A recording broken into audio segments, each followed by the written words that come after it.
মাসালা পাস্তা তৈরির জন্য আমি নিয়েছি 1 বাটি পাস্তা, কুচনো গাজর বিনস, কুচনো পেঁয়াজ, রসুন কুচি, নুন, হলুদ গুঁড়ো, গোলমরিচের গুঁড়ো, ম্যাগি মশলা এবং একটা ডিম। এই দিয়েই তৈরি হয়ে যাবে এই ইয়ামি মশলা পাস্তা। এই রেসিপিটি আপনারা না ফরওয়ার্ড করে ভিডিওটি প্রথম থেকে শেষ পর্যন্ত দেখতে থাকুন। তাহলে চলুন আমার সঙ্গে। প্রথমে আমরা পাস্তাটাকে সেদ্ধ করে নিই। সেই জন্য নিয়ে নিয়েছি জল। জলটা দেখুন ফুটছে। ফুটন্ত জলের মধ্যে আমি 1/2 চামচ নুন দিয়ে দিলাম, আর দিয়ে দিচ্ছি 1 চামচ মতো রিফাইন্ড অয়েল, যাতে একটা পাস্তার গায়ে আরেকটা পাস্তা না লেগে যায়। এবার এই 1 বাটি পাস্তা আমি এর মধ্যে দিয়ে দিলাম, দিয়ে আবার একটু নেড়ে দিচ্ছি। 3-4 মিনিট এইভাবে এই ফুটন্ত জলের মধ্যে পাস্তাটাকে আমরা সেদ্ধ করে নেব, কিন্তু এটা পুরো সেদ্ধ করব না, তাহলে কিন্তু গলে যাবে, হাফ সেদ্ধ হবে। পাস্তাটা সেদ্ধ হয়ে যাওয়ার পর এইরকম আমি একটা ছাঁকনির সাহায্যে পাস্তাটাকে কিন্তু ছেঁকে নিয়েছি, যাতে এর মধ্যে কোনো জল না থাকে। প্রথমে আমি একটা প্যান গরম হতে দিয়েছি, এর মধ্যে দিয়ে দেবো রিফাইন্ড অয়েল। তেলটা গরম হয়ে যাওয়ার পর দিয়ে দিচ্ছি এর মধ্যে রসুন কুচি। রসুনটা কিন্তু আমি হালকা ভেজে নেব। দেখুন হালকা ব্রাউন হয়েছে, সেই মুহূর্তে দিয়ে দিচ্ছি আমি পেঁয়াজ কুচি। একই সঙ্গে দিয়ে দিচ্ছি কুচনো গাজর এবং বিনস। গ্যাসের ফ্লেমটা একদম কম করে কিন্তু এটাকে ভেজে নিতে হবে, যাতে এটা সেদ্ধও হয়ে যায়। পাস্তাটা সেদ্ধ করার সময় কিন্তু আমরা নুন দিয়েছিলাম, তাই অল্প সামান্য পরিমাণ বুঝে আপনারা নুন দেবেন, নুন যেন বেশি না হয়ে যায়। নুনটা দেওয়ার পর একটু নাড়াচাড়া করে প্রায় 2 মিনিট মতো আমি এটাকে ঢেকে রাখবো। 2 মিনিট পর ঢাকনাটা খোলার পর দেখুন সবজিটা কিন্তু একটু সেদ্ধ হয়ে এসেছে। এবার আমি সবজিটাকে প্যানের এক পাশে দিয়ে অপর দিকে ডিমটা এখানে ফাটিয়ে নিচ্ছি। যদি আপনারা শুধুমাত্র ভেজ পাস্তা করতে চান তাহলে ডিমটা আপনারা দেবেন না, চাইলে চিকেন দিয়েও করতে পারেন, সেক্ষেত্রে চিকেন অ্যাড করবেন। ডিমটায় সামান্য একটু নুন দিয়ে দিলাম।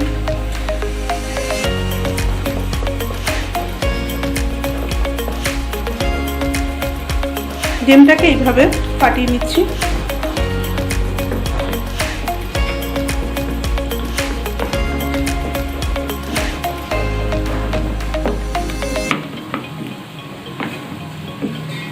পাস্তার এই রেসিপিটি কিন্তু খুবই টেস্টি হয়।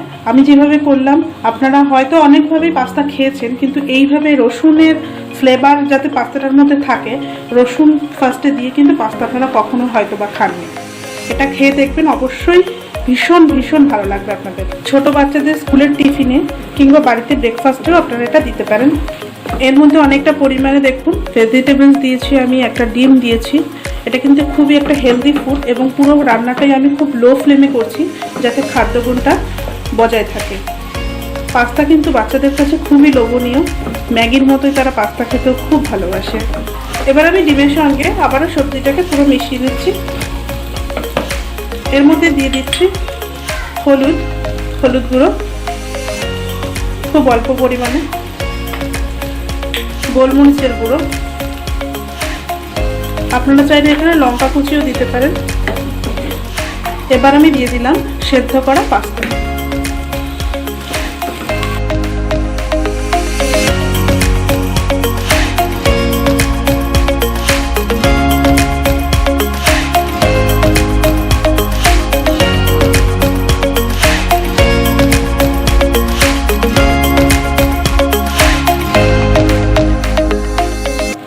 এখানে 1/2 চামচ মতো আমি সয়া সস দিয়ে দিলাম, এবং 1 চামচ দিচ্ছি টমেটো সস। এতে স্বাদটাও কিন্তু ভালো হবে এবং কালারটাও দেখতে ভালো লাগবে। বাচ্চারা কালারফুল না হলে খেতে চায় না।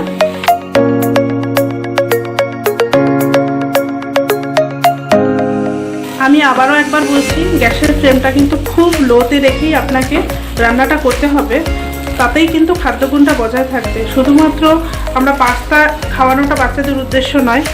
ভেজিটেবলস তারা একদমই খেতে চায় না, এর মাধ্যমে অনেকটা ভেজিটেবলস তাদের খাওয়াও হবে। আপনারা চাইলে এর সঙ্গে বিটরুটও অ্যাড করতে পারেন, কিংবা ছোটো ছোটো স্লাইস করে পনির বা চিজও যোগ করতে পারেন।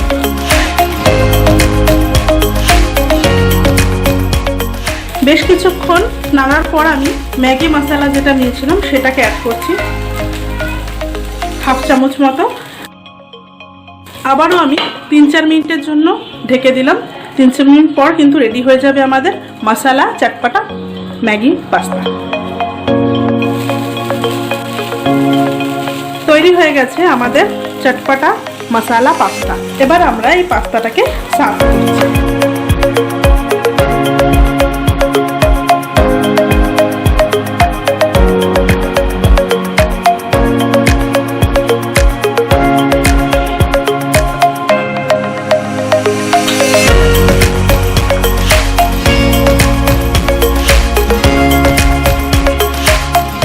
পরিবেশনের জন্য একদম তৈরি হয়ে গেছে মশালা পাস্তা।